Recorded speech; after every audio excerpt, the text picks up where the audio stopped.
Bonjour à tous et bienvenue, on est là pour le Pixel 7, donc je l'ai reçu, hein, Google m'a tout envoyé, la montre et le fameux téléphone, donc on va voir ça tranquillement, donc la montre sur une autre vidéo. Là sur le Pixel 7 on va faire le déballage, je vais le découvrir en même temps que vous, voilà, parce que là il est encore la scellé, donc je vais le découvrir en même temps que vous. Voilà, on va faire ça, on va le démarrer, on va voir les petites fonctions, et puis par la suite, eh ben, on va voir tout ce qui est réseau, parce que oui, le réseau pour moi c'est important, même s'il y a des marques qui l'oublient un petit peu. Tout le monde n'est pas à la même enseigne, hein. On croit des fois que c'est les réseaux télécoms qui ne captent rien, et ben, il y a des fois c'est pas vrai. Des fois c'est les téléphones qui ont une accroche réseau catastrophique, même à des modèles à 2000 €. Ça fait mal. Donc on va voir donc réseau, autonomie, etc. etc. De toute façon, voilà, on fera un petit peu le tour sur la deuxième vidéo une fois que je l'aurai testé un petit peu plus. Donc dernièrement j'étais avec un... Donc j'ai eu le 6 et le 6A, donc là on va voir le 7, la différence. Donc dans le principe, un processeur qui sera plus puissant, mais ce n'est pas le plus puissant du marché. En même temps, ça ne sert à rien du tout. La puissance, là, déjà, c'est très très bien, parce qu'il est très très fluide. Parce que déjà que le 6 était fluide, donc le 6A était super fluide. Donc là, processeur plus puissant, donc bon, bah voilà. Il n'y a pas vraiment besoin de plus de puissance pour ce qu'on fait avec un téléphone. Donc la puissance sert plus à gérer en fait les algorithmes, etc. À voir, on fera le retour.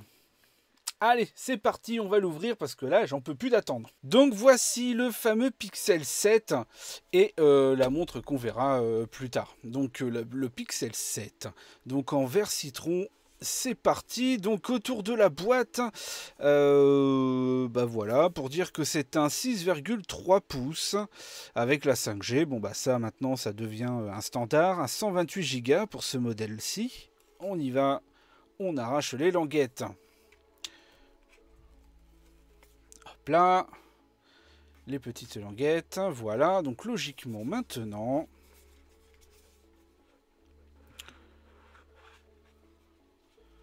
et bah ça m'a l'air bien discret comme couleur. Donc là on arrive directement sur le téléphone. Oh, la couleur est sympa. Alors là, je sais même pas si vous allez voir. On pourrait presque croire à du blanc nacré. Là, à la caméra, ouais, je sais pas du tout si on va voir, mais c'est discret et ça change. Donc là, ce qu'on voit, hein, clairement, voilà, donc une coque complète. Je regrette par contre ce niveau des boutons. Moi, j'aimais bien la petite touche Google avec le petit bouton power d'une couleur. C'était assez sympa quand même, hein. Donc le design se peaufine. Il est vraiment, vraiment beau. Il est moins lourd que le 6. Alors ça, je vais adorer. Parce que le 6 était un petit peu lourd et me faisait mal au petit doigt en fait quand on porte le téléphone. Voilà, le petit doigt, bah, ça faisait mal. Ok, donc l'enceinte, le micro, l'USB-C, bon bah normal, hein. Un autre micro. On va voir ça ensemble. Très agréable en main. Ouais, j'adore. J'adore, j'adore, j'adore. On va voir la suite. Donc, alors là, il n'y a pas de surprise, hein, mais vraiment pas de surprise. L'adaptateur, voilà, qui permet en fait de brancher. Donc ça, vous mettez ça sur votre téléphone et à partir de là, vous branchez une imprimante, une clé USB, un clavier, un chauffe-tasse. Enfin, vous avez compris.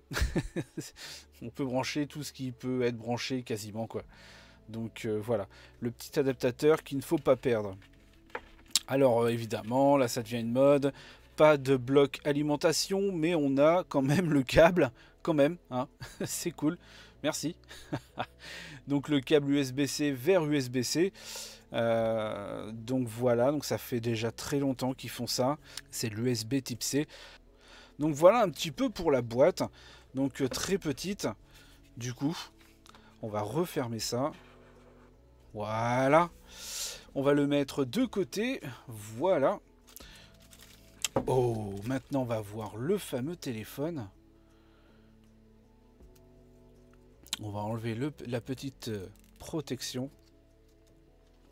Donc voilà, on est sur un téléphone alors qui est puissant, qui est double enceinte, enceinte stéréo comme d'habitude, une enceinte en haut, une enceinte en bas. On a de la recharge rapide qui fonctionne sur des chargeurs 30 watts, mais attention, attention, attention, il ne charge pas à 30 watts. Hein. Attention, là il y a une petite subtilité, lui il va s'arrêter, je crois que c'est 27 pas plus. Au niveau des réseaux, on a tous les réseaux qui est possible d'avoir dedans, voilà. Donc ça c'est assez cool, même si vous êtes chez Free, et ben vous allez avoir toutes les bandes possibles, donc il n'y aura pas de problème. Vous allez avoir d'ailleurs la 5G partout où vous avez la 4G+. L'écran, bah, c'est un écran AMOLED, donc super écran, super écran. On n'est pas sur de la Quad HD, attention, on est sur du Full HD.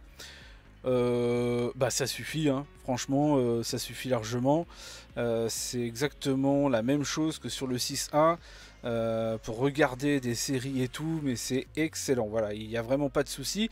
Après, pour le souci du détail, donc l'écran peut monter jusqu'à 90 Hz, mais si vous en foutez complètement du 90 Hz parce que vous voyez pas spécialement la différence, bah, je vous conseille plutôt de le désactiver. Voilà, vous restez en 60, bah, ça va vous faire économiser de l'autonomie. Un super écran, un son très très bon, un processeur maison de chez Google, le Tensor 2. Sur celui-ci, on est à 8 Go de RAM.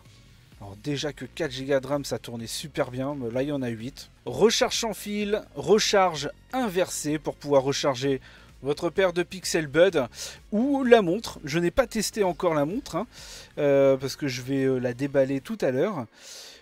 Mais logiquement ça devrait marcher et je testerai.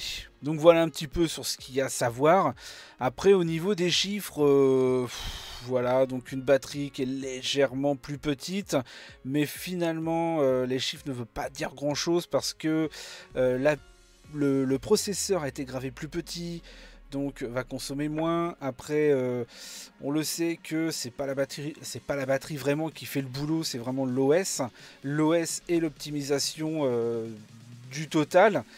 Parce que voilà, la batterie est plus petite, mais en gros on aurait la même autonomie que le 6. Deux capteurs pour l'arrière, donc de bons capteurs. Alors il me semble de tête, parce que là j'ai peur de confondre, c'est 48 ou 50 mégapixels. Alors que ça soit l'un ou l'autre, c'est pas très très grave, tout simplement parce que c'est pareil, les capteurs, c'est que des chiffres. Hein, bah, Google l'a montré, hein, quand tout le monde mettait 3-4 capteurs, il y a même un téléphone qui a sorti avec 5 capteurs, et le Pixel est arrivé avec un seul capteur à 13 millions de pixels, et puis il tuait le game, donc ça ne veut plus rien dire les chiffres. En fait, c'est pas vraiment le matériel qui travaille chez Google, c'est l'algorithme. Voilà, c'est ça, un peu le délire, hein, parce que là on est vraiment sur le même capteur que le 6, mais voilà, il va être meilleur tout simplement parce que l'algorithme a été amélioré, et le processeur, hein, bah, c'est lui, hein, c'est le processeur, le Tensor 2 de Google, hein, qui va gérer tout ça en fait, qui va gérer les capteurs, et c'est ça qui va faire que, parce qu'on peut mettre les mêmes capteurs sur un autre téléphone qui n'a pas d'algorithme, bah, ça va être beaucoup moins beau. Voilà. Donc c'est pour ça que les chiffres c'est un peu compliqué je trouve. Avant oui, mais maintenant non. Le truc qui peut être important au niveau de la photographie, c'est au niveau de l'ouverture. Permet justement de laisser rentrer l'éclairage ou pas. Parce que bah, du coup il fait des photos vraiment de très bonne qualité de nuit. Mais ça c'est pareil, on fera un retour et je ferai. On verra tout ça. Donc voilà un petit peu pour ce téléphone que j'ai hâte de tester. L'écran est beaucoup plus grand. On va l'allumer maintenant, attention. Ouais. L'écran est plat. L'écran est plat et c'est quelque chose que j'apprécie énormément. Parce que sur le 7 Pro, c'est un écran qui est arrondi. Les petits écrans arrondis comme ça, là, moi je préfère les plats. Parce qu'arrondi, voilà, c'est...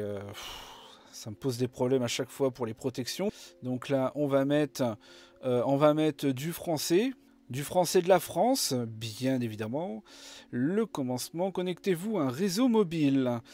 Et bah, pas tout de suite. Donc là, configurer hors ligne. On verra ça tout à l'heure. Donc on est bien heure de Paris le jeudi. Plus, accepté. Voilà. On passe évidemment pour l'empreinte digitale qui est sous l'écran. On peut déverrouiller le téléphone facial. Un peu comme Apple ou comme faisait avant Apple les Windows Phone. Le fameux Lumia 950. Baissez la tête, levez la tête. Parfait. Préparation de votre téléphone. Donc voilà le fameux Pixel 7. Alors là, c'est un vrai bonheur. Alors moi, c'est des produits que j'adore. J'adore. Alors je vais peut-être me faire taper dessus, mais c'est des produits que je préfère à Samsung ou autre pour une chose. C'est l'utilisation de tous les jours. C'est par rapport à l'OS. Là, on est sur du vrai Android. On n'est pas avec de la surcouche ou de la modification. Là, c'est du vrai, de chez vrai Android. Le vrai téléphone de chez Google. Et il n'y a pas besoin d'avoir 40 Go de RAM pour que ça tourne. C'est des produits voilà, qui sont fluides, qui tournent très très bien et qui sont faciles à utiliser, qui sont très simples et qui sont vraiment trop cool, quoi. Donc des fonctionnalités en fait vont faire leur arrivée avec les mises à jour, parce que oui, donc c'est un téléphone qui est mis à jour, mais pour de vrai, hein. Donc voilà, il sera mis à jour très souvent, et comme Apple, ils seront prioritaires pour la mise à jour, comparé à d'autres marques qui n'utilisent pas le vrai Android, comme Oppo, Samsung ou autres, qui ont énormément de retard en fait sur les mises à jour. Là, vous avez un produit qui est sécurisé avec sa puce Titan M qui vous sécurise pour les achats, etc. Et vous avez une sécurité de mise à jour qui est comme Apple, hein, qui vient tout de suite maintenant et qui vient pas 6 mois après. Et donc là, il tourne sous Android 13. Je prendrai des photos et je les déposerai directement sur Insta pour montrer un petit peu les photos. Donc voilà, hein, on a fait un petit peu le tour de ce téléphone.